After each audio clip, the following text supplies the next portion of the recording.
पवन सिंह जी ने मुझे बोला कि इधर कुछ लगा हुआ है। कुछ भी नहीं लगा था। जब मैंने देखा मेरे सच में कुछ नहीं लगा था। तब मुझे बहुत ज्यादा बुरा लगा, गुस्सा आया और रोना भी आया। मैं अपने परिवार में, अपने हरियाणा में खुश हूं। मुझे नहीं करना काम भोजपुरी में। राम राम जी, मुझे आप लोगों से बहुत जरूरी बात करनी है क्योंकि मैं 2 दिन से बहुत ज्यादा परेशान हूं क्योंकि कंटिन्यू मेरे पास डीएम आ रहे हैं कि ये जो लखनऊ वाला इंसिडेंट हुआ इसमें मैंने कुछ बोला क्यों नहीं, एक्शन क्यों नहीं लिया, थप्पड़ क्यों नहीं मारा। और कुछ लोग मुझे ही गलत समझ रहे हैं। कुछ मीम्स पे लिख रहे हैं कि ये तो हंस रही थी, मजे ले रही थी। कि पब्लिक में कोई मुझे ऐसे टच करके जाएगा उसमें मुझे खुशी होगी, मुझे मजे आएंगे।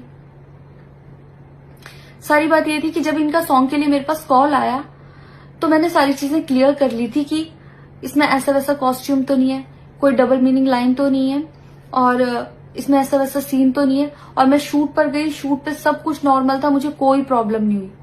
जब इन्होंने मुझे लखनऊ के इवेंट के लिए बोला तो मैंने हाँ बोल दिया क्योंकि मुझे शूट पर भी कोई प्रॉब्लम नहीं हुई थी।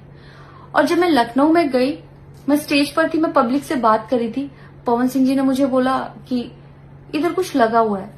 उसे थोड़ी देर पहले ही मेरी ड्रेस वो न्यू थी, साड़ी में नीचे टैग लगा रह गया था।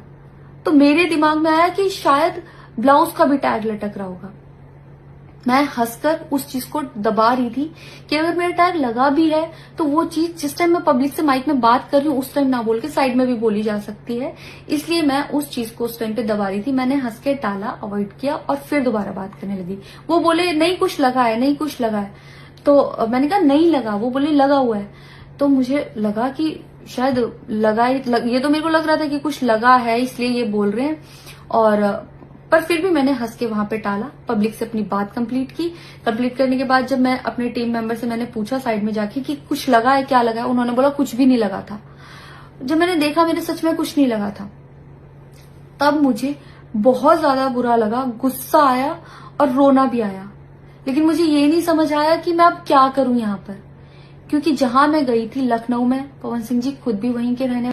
मैं पोस्ट करना चाहती थी, जो लोग लिख रहे थे कि मजे आए या हंस रही है, मैं रिप्लाई में पोस्ट करना चाहती थी। मेरे को किसी का कॉल आया था कि पवन सिंह की पीआर टीम बहुत स्ट्रांग है और कुछ भी ऐसा वैसा मत लिखना और ना पोस्ट करना, क्योंकि वो लोग अगर कुछ लिखेंगे ना बहुत कुछ उल्टा लिख देंगे तुम्हारे लिए और बहुत कुछ कहेंगे और बहुत बड़ा मैटर बन जाएगा। अभी जितना परेशान हो उससे ज्यादा परेशान हो जाओगी, तो छोड़ो। मैंने ये सोच के इस चीज को अवॉइड किया। मुझे लगा 1-2 दिन में मैटर थोड़ा ठंडा हो जाएगा, कोई बात नहीं। मैंने कहा पर्सनली कभी बात करूंगी इस बारे में इनसे। लेकिन बढ़ता जा रहा है। ऊपर से ना उनकी तरफ से कोई रिप्लाई मिला और मुझे नहीं पता कि ऐसे में मुझे क्या करना चाहिए था और क्या करना चाहिए। आप लोग मुझे बताओ, मुझे ऐसे में क्या करना चाहिए। मैं बिल्कुल भी सपोर्ट नहीं करती कि हाँ ये चीज नॉर्मल है या इसको नॉर्मल समझूं। किसी भी लड़की को उसके बिना परमिशन के टच करना ही पहली बात बहुत गलत है, और फिर इस तरीके से टच करना तो हद से ज्यादा गलत है। यही सेम चीज अगर हरियाणा में हुई होती ना तो मुझे जवाब देने की जरूरत नहीं पड़ती। यहाँ की पब्लिक अपने आप जवाब दे देती, यहाँ की ऑडियंस फुल सपोर्ट करती और जवाब देती। लेकिन मैं उनकी जगह पर थी, वो यहाँ पे नहीं थे।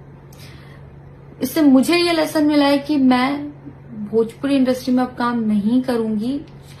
आर्टिस्ट हूं तो नई नई चीजें ट्राई करने का मन करता है कि ये भी ट्राई करूं, ये भी ट्राई करूं, ये भी ट्राई करूं। कुछ भी अलग सा आता है तो करने का मन करता है कि कुछ अलग होगा, कुछ नया ट्राई करती हूँ।